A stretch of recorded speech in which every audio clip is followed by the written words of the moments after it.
नमस्ते प्यारे भैया बहनों, आदर्श शिक्षा समिति सिरे द्वारा संचालित ऑनलाइन शिक्षण के क्रम में आपका हार्दिक स्वागत है। भैया बहनों, आज जो हम पुस्तक लेंगे वह है सामाजिक विज्ञान एवं राजनीतिक जीवन का भाग 2 भाग 3 लेंगे। इस प्रकार से हमने 5 पार्ट जो है भूगोल में कर दिए हैं। अब इस पुस्तक के 5 पार्ट करेंगे, उसके बाद जो तीसरी पुस्तक है उसके 5 पार्ट करेंगे। भैया बहनों, आपके सामने अध्याय 1 प्रस्तुत है। इस अध्याय 1 का नाम है भारतीय लोकतंत्र में समानता। भैया बहनों, इस पाठ को प्रारंभ करने से पहले जो 2 शब्द आपके सामने मूलतः है वह है लोकतंत्र और समानता। लोकतंत्र और समानता, इन दोनों को क्या क्या अर्थ है पहले इसको समझेंगे, तब इस पाठ को आप विस्तृत या पूर्ण रूप से समझ पाएंगे। तो लोकतंत्र जो है वह अब्राहम लिंकन ने कहा था, जो दार्शनिक थे, उन्होंने कहा था कि लोकतंत्र मतलब लोगों के द्वारा लोगों के लिए लोगों का शासन, अर्थात लोकशाही, वही लोकतंत्र कहलाता है। आजादी से पूर्व भारत में राजतंत्र था और राजतंत्र और हम गुलाम थे। कहने का मतलब हमारे ऊपर अंग्रेजों का शासन था। इस प्रकार से विदेशी दासता से मुक्त होकर हमने एक भारत गणतंत्र के रूप में खड़ा किया और इस गणतंत्र में जो लोकतंत्र है इसकी भूमिका महत्ता है। यानी गणतंत्र में लोक ही राजा है, अर्थात जनता ही राजा है और जनता के द्वारा जनता के लिए जनता का शासन ही लोकतंत्र कहलाता है। लेकिन अगला जो शब्द आपके सामने है समानता, इस शब्द ने भारत के राजनीति में और भारत के पूरे संविधान में और भारत के पूरे जनजीवन में बड़ा ही परिवर्तन ला दिया है। समानता को लेकर बार बार प्राय प्रश्न उठते रहते हैं कि समानता हमें नहीं मिली, लेकिन समानता का जो रूप है वह क्या है, यह प्रश्न यदि हम समझे तो समानता अलग अलग प्रकार के क्षेत्रों में दिखाई देती है। जैसे हमें महिलाओं के अधिकार के क्षेत्र में समानता, कानून के क्षेत्र में समानता, सम्मान के क्षेत्र में समानता, और इसके बहुत ही विस्तृत रूप है। लेकिन जब संविधान की बात हम लेते हैं तो इस समानता के जो रूप है वह हमारे अधिकारों के संबंध में, हमारे अधिकारों के संबंध में समानता का भाग, जो जाति, धर्म, मूल, वंश और लिंग के आधार पर किसी भी प्रकार का भेदभाव हमारे समाज में व्याप्त नहीं है, और यही समानता स्थापित हमारे संविधान में की गई। संविधान निर्माताओं ने इस बात का हमारा सबसे पहले ध्यान रखा कि समाज में व्याप्त असमानता को दूर कैसे किया जाए, तो उन्होंने कानून बनाए, अनुच्छेद बनाए और संविधान में उनको पूर्ण स्थान दिया। इस प्रकार से समानता को भारतीय समाज में स्थापित किया गया। अब समानता की जो परिभाषा है, जो अर्थ मैंने बता दिया आपको। अब मताधिकार की समानता, जैसा कि मैंने कहा था समानता का ये एक रूप है मताधिकार की समानता। आजादी से पहले यूरोपीय देशों में भी महिलाओं को मत देने का अधिकार नहीं था, कि महिला वोट नहीं दे सकती है।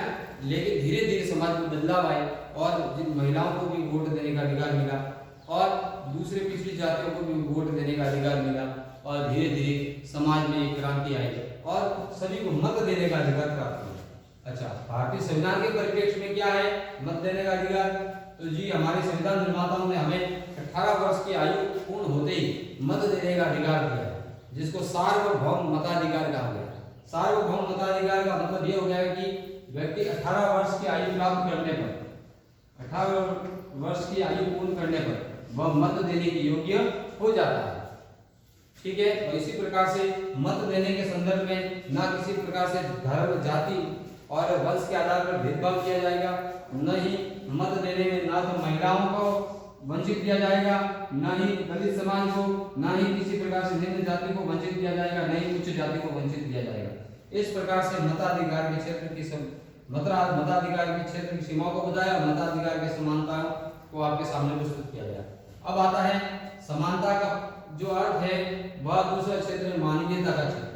मानवीयता का क्षेत्र इस प्रकार से है कि प्राचीन काल में कहते हैं कि समाज में भेदभाव व्याप्त था, तो यह मुगल काल के बाद में आया। प्राचीन काल की बात ये मिथ्या ही झूठ है, क्योंकि प्राचीन काल में यदि हम बात को देखें, इतिहास को देखें, गुप्त वंश को देखें, मौर्य वंश को देखें, उस समय वर्ण भले बटे हुए थे, लेकिन भेदभाव की भावना कई समाज में व्याप्त नहीं थी। लेकिन जैसे ही मुगलों का आगमन हुआ तो हमारे देश में भेदभाव भी बढ़ गया, और भेदभाव के संदर्भ में देखिए संविधान क्या कहता है। संविधान ये कहता है कि देश में किसी भी व्यक्ति के मानवीय गरिमा को ठेस नहीं पहुंचाया जाएगा। इस इसे बात के संदर्भ में या इस विचार के संदर्भ में समय समय पर अनेक लेखकों ने, दलित नेताओं ने क्या अपने विचार प्रस्तुत किए। देखिए, मैं पुस्तक के अंदर आपको एक चीज बताना चाह रहा हूँ मानवीय मूल्यों के संदर्भ में। यह पुस्तक है झूठन, ओम प्रकाश वाल्मीकि की पुस्तक है। देखिए इसका चित्र, ये यहाँ पे चित्र बना हुआ है ओम प्रकाश वाल्मीकि का, कि पुस्तक है झूठन, उसका चित्र बना हुआ है। अब इसमें इन्होंने अपने ऊपर हुए अत्याचारों के संदर्भ में बात कही है और उन्होंने बताया है कि आजादी से पूर्व और अंग्रेजों के आगमन के बाद और मुगलों के आगमन के बाद हमारे देश में किस प्रकार से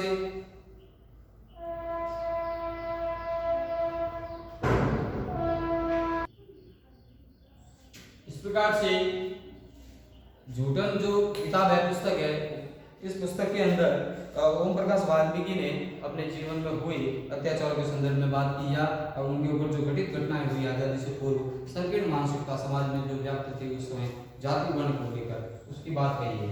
लेकिन भारत का संविधान जो है इस बात को सिरे से निकालता है, सिरे से खारिज करता है कि किसी भी धर्म, किसी भी मूल, किसी भी वंश, किसी भी जाति में जन्म लेने वाला व्यक्ति निम्न नहीं होता, अर्थात अपनी योग्यता के आधार पर वह व्यक्ति को अवसरों की समानता उसको दी जाएगी। यह मौलिक अधिकारों में आता है। अब देखिए, भारत में जिस प्रकार से अस्पृश्यता का अंत किया गया, कानून बनाकर, अनुच्छेद बनाकर, और भारत में उपाधियों का भी अंत किया गया ताकि उपाधियों के द्वारा इस प्रकार से संविधान जो है हमें विभिन्न प्रकार की अधिकार देता है। और मानवीय मूल्यों की बात कही गई, प्राचीन काल की बात, ये जो मध्यकालीन या मुस्लिम युग था उस समय ये भेदभाव पनपा था मुख्यतः से, और उसके बाद में अंग्रेजों के शासन काल में भी यह जारी रहा। लेकिन प्राचीन काल में हमें हमारा समाज जो है कर्म के आधार पर बैठा था, वर्ण के ये जाति के आधार पर नहीं था, इसलिए कर्म आधारित उस समय जाति व्यवस्था थी, जो कालांतर में जाके क्या हो गई, वह अपने स्थायी रूप ले लिया मुगल काल में। इसलिए हम कह सकते हैं कि मानवीय गरिमा के संदर्भ में यदि हम बात करें तो मानवीय गरिमा के संदर्भ में यह कि भाई लोगों का सम्मान करना, जाति के आधार पर उनका तिरस्कार नहीं करना, उनको समाज में समुचित स्थान देना, इस प्रकार की बात कही है, जो शिक्षा के माध्यम से हमें वर्तमान समय में लगभग चरितार्थ होती दिख रही है। सभी लोग सम्मान के साथ रहते हैं, सभी लोग किसी भी प्रकार का भेदभाव कम हो गया है और समाज में जो है एक दूसरे के प्रति विश्वास बढ़ा है। और इस प्रकार से भारत बाबा साहब भीमराव अम्बेडकर द्वारा बना हुआ संविधान हमको समानता का अधिकार प्रदान करता है। अब आगे चलिए, और मानवीय गरिमाओं का भी ध्यान रखता है। भारतीय लोकतंत्र में समानता है जो बता दी महिलाओं को जीने की या स्वतंत्रता, समानता और उनकी सहभागिता का जो अधिकार है वह हुआ। फिर उसके बाद में बालकों को यानी 18 वर्ष के ऊपर के बालक बालिकाओं को वोट या मत देने का अधिकार हुआ।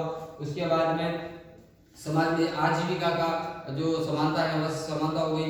धार्मिक, आर्थिक, राजनीतिक इत्यादि समानताएं भारतीय संविधान जो है हमें प्रदान करता है। इस पाठ को आप जब पुस्तक के अंदर पढ़ेंगे तो विभिन्न घटनाओं का वर्णन है, उन घटनाओं पर हम न जाते हुए उनके भाव पर जाना चाहिए, क्योंकि उस घटनाओं में जो गहराई है वह ठीक नहीं है, लेकिन फिर भी उस घटनाओं को हम इतना ज़्यादा महत्व न देकर उसके अंदर जो अनुच्छेद है उनको महत्व देंगे कि भारत का लोकतंत्र जो है कितना मजबूत है और जो हमें जोड़ने का काम करता है, तोड़ने का काम नहीं करता है। इस प्रकार से बाबा साहब भीमराव अम्बेडकर ने जो संविधान बनाया है वह राष्ट्र को एक करने के लिए बनाया था, ना कि किसी को तोड़ने के लिए। उसमें ऐसे ही अनुच्छेदों का प्रावधान किया गया है जो समाज के बीच व्याप्त असमानताओं को दूर किया जाए और देश को किस प्रकार से आगे बढ़ाया जाए, और ये इसीलिए संविधान में समानता को डाला गया है। समानता SPA, समानता, पंथ निरपेक्षता और अखंडता को मूल संविधान में नहीं था, 42वां संविधान संशोधन किया गया 1976 में, और उसमें जोड़ दिया गया था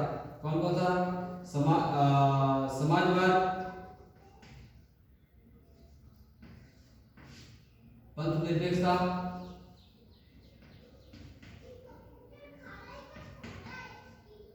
और अखंडता। ये तीन जो शब्द हमारे मूल संविधान में नहीं थे, इसे संविधान की 42वें संविधान संशोधन किया गया 1976, उसमें जोड़ा गया। समाजवाद, पंथ निरपेक्षता और अखंडता को जोड़ा गया। ये तीन शब्द थे। समाजवाद का मतलब ही समानता है, समाजवाद का ही मतलब समानता ले सकते हैं, क्योंकि समाजवाद तभी स्थापित होगा जब समानता होगी, और समानता तभी आएगी जब समाजवाद होगा। ये दोनों एक दूसरे के परिपूरक शब्द है, इसलिए 42वें संविधान संशोधन करना पड़ा और हमें इन तीन शब्दों को जोड़ना पड़ा, और देश को अखंडित बनाने के लिए, उसकी संप्रभुता को बचाने के लिए, देश को एक करने के लिए इसको बचाना। इस तीनों शब्दों को ऐसे शब्द संशोधन से भारत के समाज में जोड़ा गया। अब इस प्रकार से अन्य मुद्दे आपके सामने पुस्तकों में आ सकते हैं और इस पुस्तक के प्रश्नों को आप करेंगे और लोकतंत्र के समक्ष वर्तमान में क्या चुनौतियां हैं इसको भी हम पढ़ेंगे। वर्तमान में सबसे बड़ी चुनौती है आपसी अविश्वास। आपसी अविश्वास जो समाज में पनप रहा है उसको दूर करने की आवश्यकता है और संविधान में हमको विश्वास रखने की आवश्यकता है। नंबर 2, आतंकवाद। जो बाह्य आतंकवाद से तो हमें खतरा ही है, लेकिन देश के भीतर जो आतंकवाद पनप रहा है उससे देश को सबसे बड़ा खतरा है, इसलिए हमें उनकी तरफ सबसे ज्यादा जोर देना पड़ेगा। अंदर के सर्पों की तरफ, सांपों की तरफ हमको ध्यान देना पड़ेगा। इस प्रकार से हमारे देश की जो सरकार है वो या देश का जो तंत्र है, देश की जो हमारे जो संविधान निर्माताओं ने जो सरकारें बनाई है संविधान के माध्यम से, संसद के माध्यम से, उन सरकारों में इतनी ताकत है, इतनी शक्ति है कि वह हमारी रक्षा कर सकते हैं। इसी प्रकार से लोकतंत्र के समक्ष अनेक जो समस्याएं हैं वह अशिक्षा है, बेरोजगारी है, नक्सलवाद है, क्षेत्रवाद है, जातिवाद है, इस प्रकार के भेदभाव है। इन समस्याओं से देश को पार पाना पड़ेगा और इसके लिए एक व्यापक राष्ट्र नीति बनाकर राष्ट्र में के समक्ष हमको ध्यान देना पड़ेगा कि किस प्रकार से देश को इन बाह्य और आंतरिक विनाशकारी शक्तियों से देश की रक्षा करनी पड़ेगी। धन्यवाद। और इस पाठ की PDF आपको दी जाएगी प्रश्नोत्तरों की, और इस पाठ के संदर्भ में यदि आपको कुछ बात समझ में नहीं आए तो कमेंट बॉक्स में कमेंट अवश्य करें। धन्यवाद।